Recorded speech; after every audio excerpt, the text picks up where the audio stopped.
At 8:30 in the morning. Saturday, last day of the conference. So I'm Sam Bliss. I'm the University of Vermont for now. I spent the last 8 years studying and taking part in non-market food practices in Vermont, which is the U.S. state that's just south of here. What are non-market food practices? Non-market food practices are the production and distribution or transfers of food that aren't for sale, or transfers other than buying and selling. So, like the marketness of food practices for me isn't a characteristic of food, it's a characteristic of human interaction. So like non-market food production is like gardening, hunting, fishing, foraging, home livestock raising, some degree of like school farms or like grant-funded farms that grow food for charity. Those are examples of food production the food's not going to be for sale. Non-market distribution includes like neighborly gifts of food. By my definition, because I just define markets as buying and selling food with money so that my interview subjects can easily determine what is market and non-market food. So barter, sharing in the charitable food system of soup kitchens and food pantries, and then certain like school lunches for other free food from like government programs, nonprofits. So yeah, I did my dissertation on non-market food practices in Vermont, finished like 2 years ago. I'm a part-time academic now. I've trained over the course of my dissertation, and now since I've transitioned more to like doing non-market food practices, but I still study them as well. My co-presenter for this, Adam Wilson, couldn't be here today because of responsibilities at Sand River Community Farm, where he lives and works, dedicating himself to raising food to be shared as a gift with his neighbors. So I was planning to do this together with him, but I'm going to do it by myself, and it's going to be a little different that way.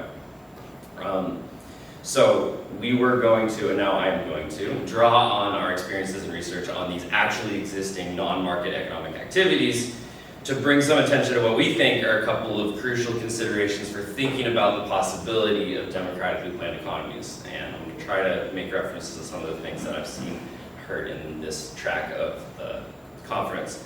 I'm not an expert on democratic economic planning. Definitely my co-presenter Adam wasn't, or isn't, who's not here anyway. So if all this is already like thought about and taken into account in democratic economic planning thinking, that's fantastic. But just in case it's not, thanks for listening. So two considerations. The first, I'll try to address briefly and then maybe come back to it as it's just coming into focus for me. It's more of an open question about the nature and use of markets and their alternatives. The second is defining the stance on, for me, much firmer ground, that non-market interactions do things that markets just don't do. And many of these special things that non-market economies do are things we probably care about and intend to encourage, and therefore we might do well to design non-market economic institutions to promote those things. You're probably already wondering, what are these special things that non-market interactions do and markets don't do? And basically it's just that they build intimate relationships of care, trust, solidarity, and resilience, both between people and sometimes also with the non-human surroundings of beings from whom we live. So that's most of what's the special thing about non-market economic interactions. That's the principal finding of my PhD dissertation on non-market food in Vermont, and stated generally like that is not even that novel. So I'll spend, if I do this as I plan to, most of the time talking about that part and discussing some implications for planned economies. And I'll, of course, look forward to hearing your reflections and questions afterward. But first, the first consideration. So, planning is supposed to be the alternative to markets, I think, if I'm getting it right. So set aside for the moment that Carl Polanyi and others have shown pretty convincingly that the market economy was and still is quite planned itself. And let's just ask, how much of an alternative to markets is planning, or in the ways that we consider it? So I'm going to pick on participatory economics just a little bit here, and that's really only because those guys are the ones who've like had the courage to draw up a like proposed blueprint for democratic economic planning. So that's something that most of the rest of us cowards haven't done. So picking on participatory economics or par econ a tiny bit, just just because of that, and not because I have a big problem with it. So, from what I've gathered in Econ and the little I've read about it, and then the session about it earlier in this conference, it's concerned with supply and demand matching, and consumers are still mostly purchasing goods at the point of exchange, just like in markets. But the difference is, instead of allowing buyers and sellers to autonomously negotiate prices and producers and consumers to make decisions independently based on that information, and letting the quantity supplied and quantities demanded of any good approach each other by varying the price in these decentralized interactions. Supply and demand in participatory economics are matched through a series of meetings within and between councils of workers and councils of consumers, and prices are set separately based on reasonably accurate estimates of opportunity costs and social costs, which are presumably determined by technocrats. So the answer to the question of like whether this is market or non-market depends on our answer to the question, what is a market? Which is, to me, an interesting question. I got asked it on the comps in my PhD by one of my committee members, Dan Tobin. And it turns out that most scholars writing about markets and their alternatives don't bother to define market. Even most economics textbooks don't define what a market is. Like I said in my dissertation, I just said that the market is trading goods and services for money, buying and selling. And that was mostly so that like I could do empirical research in the field without having to explain what a market is to people when I'm asking, you know, I would just ask people, what ways do you get food other than purchasing it? And everybody loves telling stories about their gardens or their epic bars with their neighbors or whatever. It's super easy. So sometimes people define markets more as like, it's not just buying and selling, it's the price has to be determined by supply and demand. There has to be some sort of market mechanism like in economics textbooks. But regardless how we choose to define market, the more consequential question is, what are the consequences, obviously, of different institutional setups in planned economies?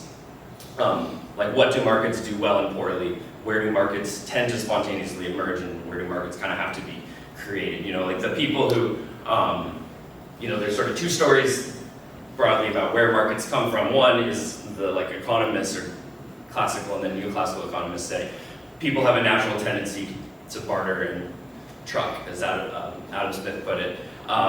And so markets just naturally emerge unless we quash them with things like authoritarian communism.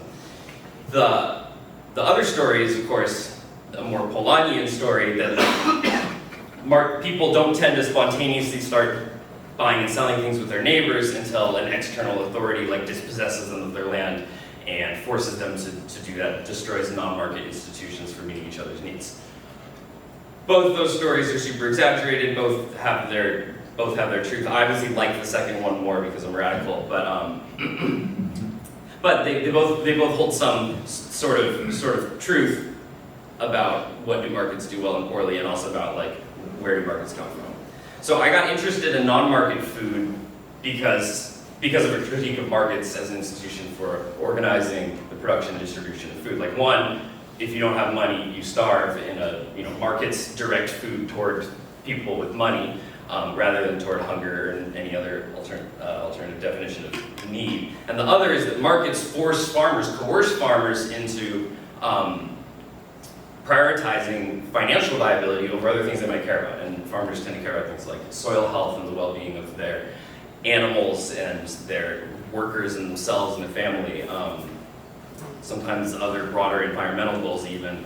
And in practice, farmers have to have a financially viable farm in order to have a farm at all, mostly through like producing food for sale. And that therefore they're forced to cut costs, which normally in practice means shifting costs onto the public, others, third parties.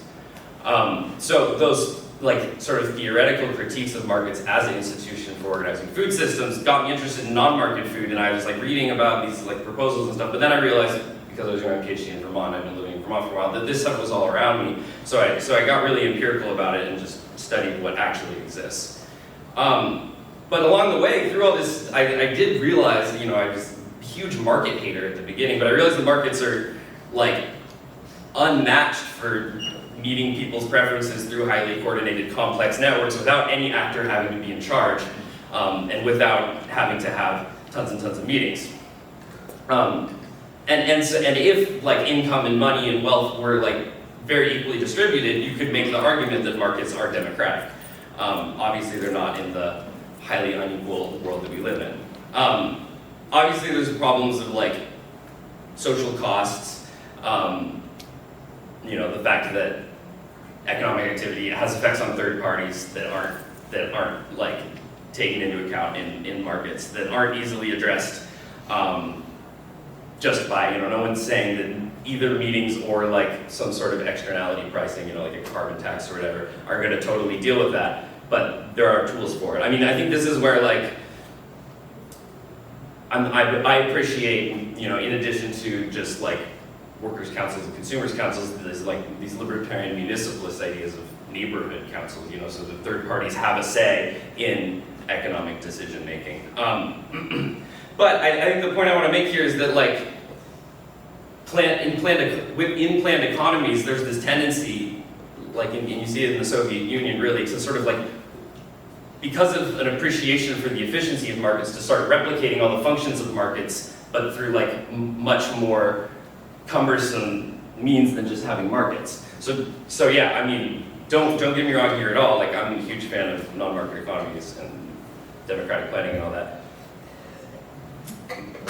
The point I want to make here, and this is my first point, is like much less well thought out, and I'm sure everyone here is just like, oh yeah, we already think about this all the time. But if we find ourselves reverse engineering markets, we should ask ourselves, why do we really think efficiency is that important, first of all?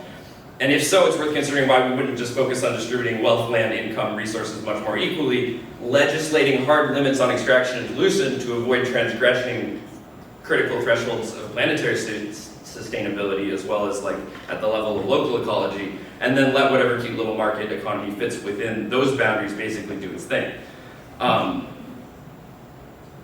Yeah, I didn't think I'd ever like even suggest tentatively to defend like circumscribed markets, but many years studying actually existing non-market economies and some of their problems actually has led me to like a little bit of an appreciation for buying and selling if in situations where that makes sense. Or maybe I just dislike meetings that much. But I'm probably not the only one, you know? Okay, so that was the first point. Something about markets. The second point, how long did that take?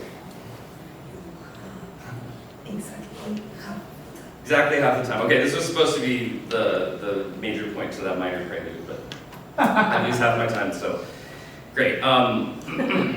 My second point is that non-market economies do all these special things, some of which I think are great, and I think you probably are going to agree. And when non-market economies imitate markets, they predictably compromise a lot of those special features of non-market economies. And I'm curious the extent to which planning, or some forms of planning, might also obviate or get rid of or compromise these special features of non-market economies.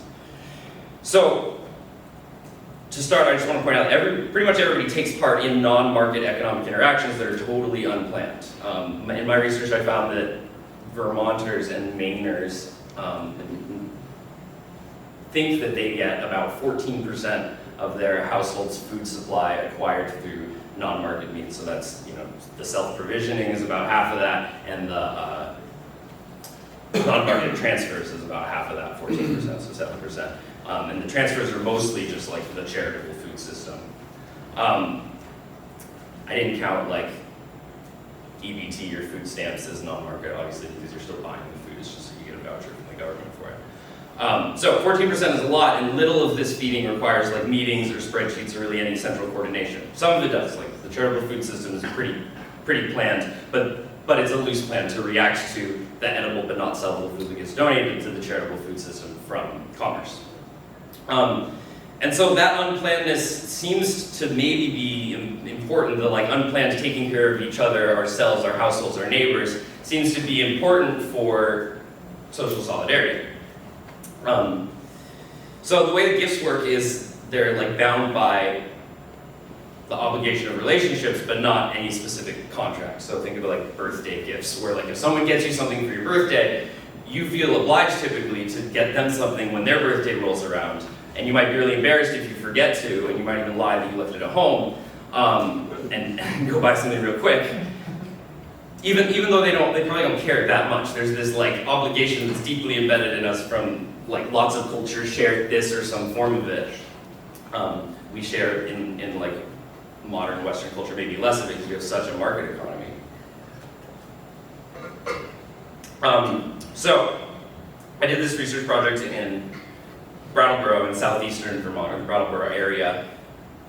It was me and a team of undergrads from Dartmouth College that we were supposed to do a field research project in 1 week, and what we were going to do is just like survey the landscape of non-market food distribution institutions in the Brattleboro area. So it was like Brattleboro, which is a town of 10,000 people, small town in southeastern Vermont. It's not that small by Vermont standards, but 10,000 is pretty small. And then like surrounding towns and villages. So the study site was around a population of 30,000. And we went in a week and just, used our resources and just asked people questions to figure out find all the different non-market distribution institutions that we could find. And the first, finding is that we found evidence of the existence of 42 active institutions like soup kitchens, food pantries, mutual aid groups, stuff like that. So that's like only pretty formalized things that we're counting here. And there's 42, which is like a lot for a few small towns. Like that's 1 for every 780 people, and we don't have reason to think that place is like particularly special. That might be common in rural America to have that much non-market food. But the main thing that I ended up being interested in asking all the people that I interviewed, which was like 25 or so from these different institutions, both people who work at them plus some people who are like receiving food at these places, a lot of people overlap in those two, was just like, what, if anything, is special about food that's not for sale? And it's funny because these people were like really aware of the critiques of food charity, like that it's undignified, that it's like just to make it look like we're doing something about hunger because there's all this feeding going on, even though like maybe the government should be ensuring food is a human right, and all these other critiques of charity that I could go on about.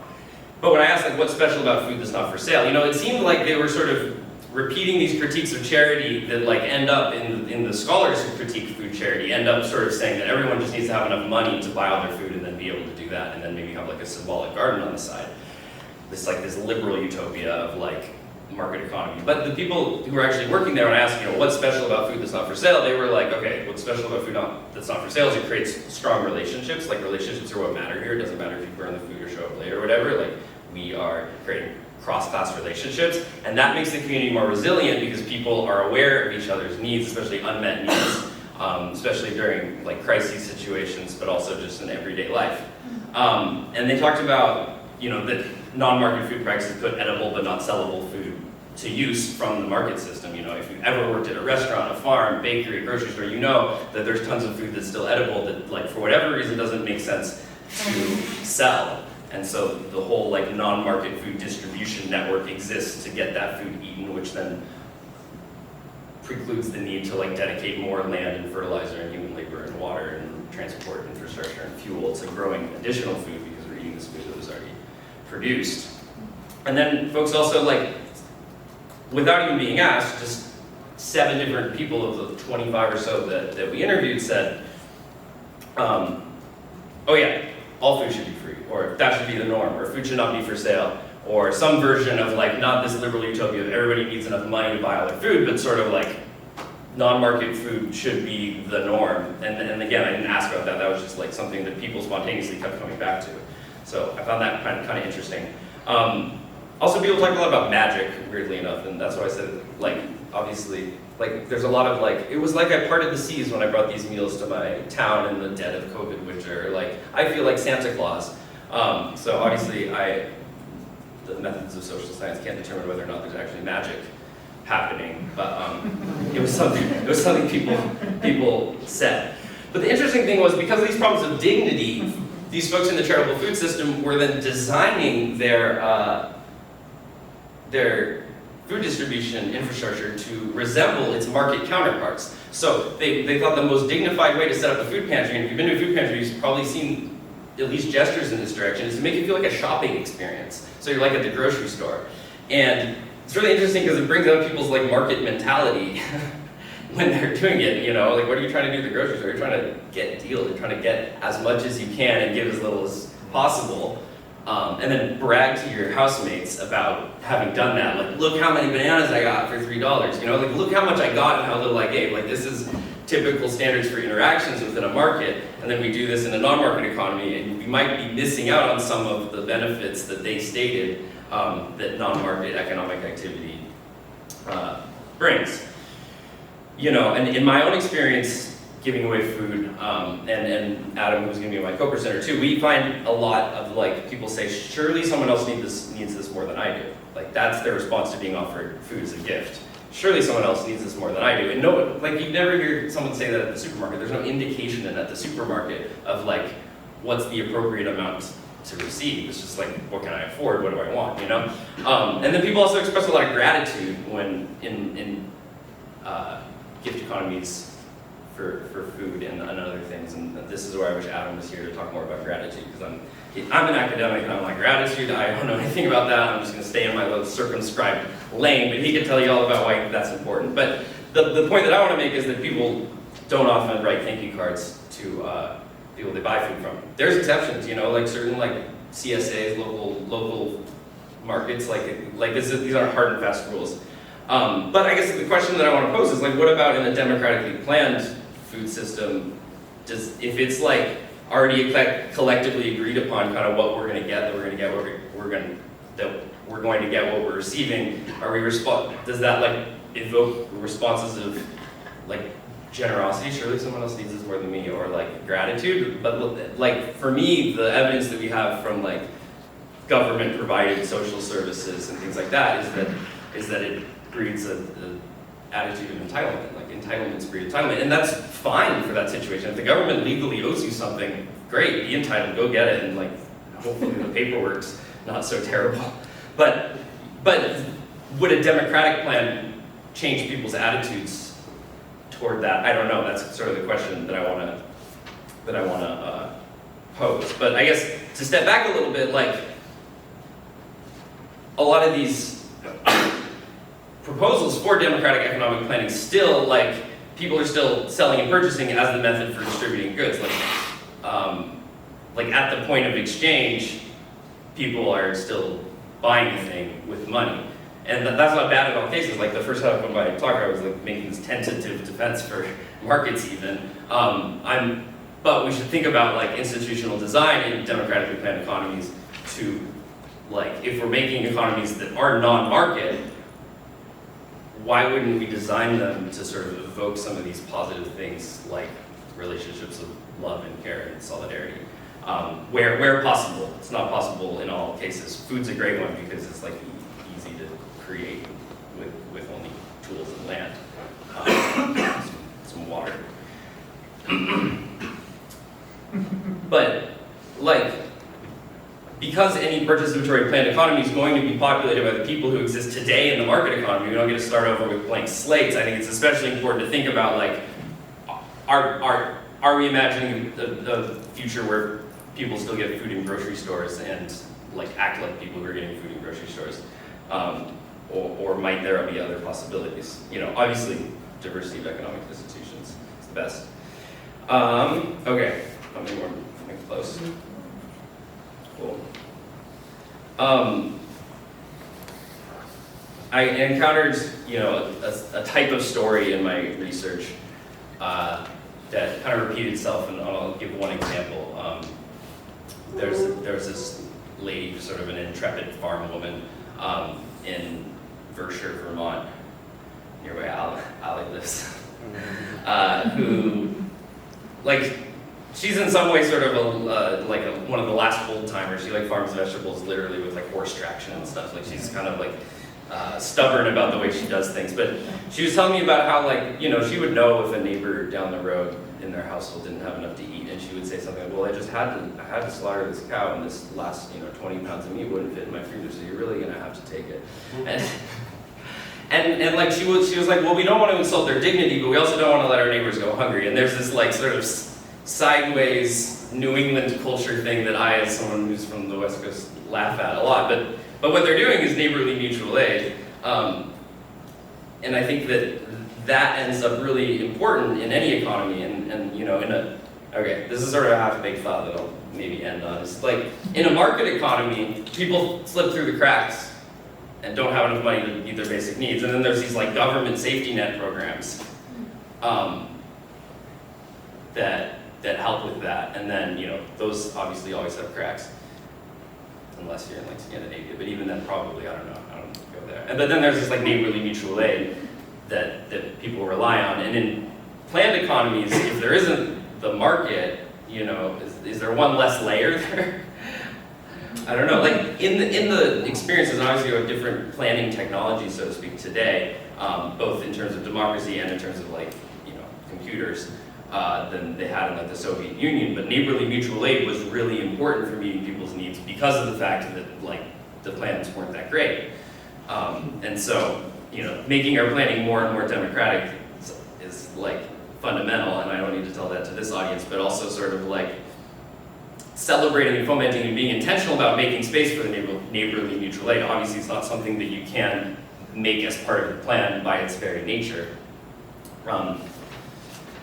So yeah, even if the plan is, you know, as Ale put it earlier, like something to use rather than execute in the real world, if you look at how the planned economy still, like the argument holds, like might obviate some of the magic sparked by spontaneous non-market economic activities, and the magic enabled by economic actors, like attention to and care for the needs of their neighbors in the moment, just that the active planning. But obviously the active planning is needed in large complex economies. And so again, I'm not trying to make some sort of damning critique of planning. I hope I've made that very clear. But these are some considerations that I wanted to share, and I hope they've been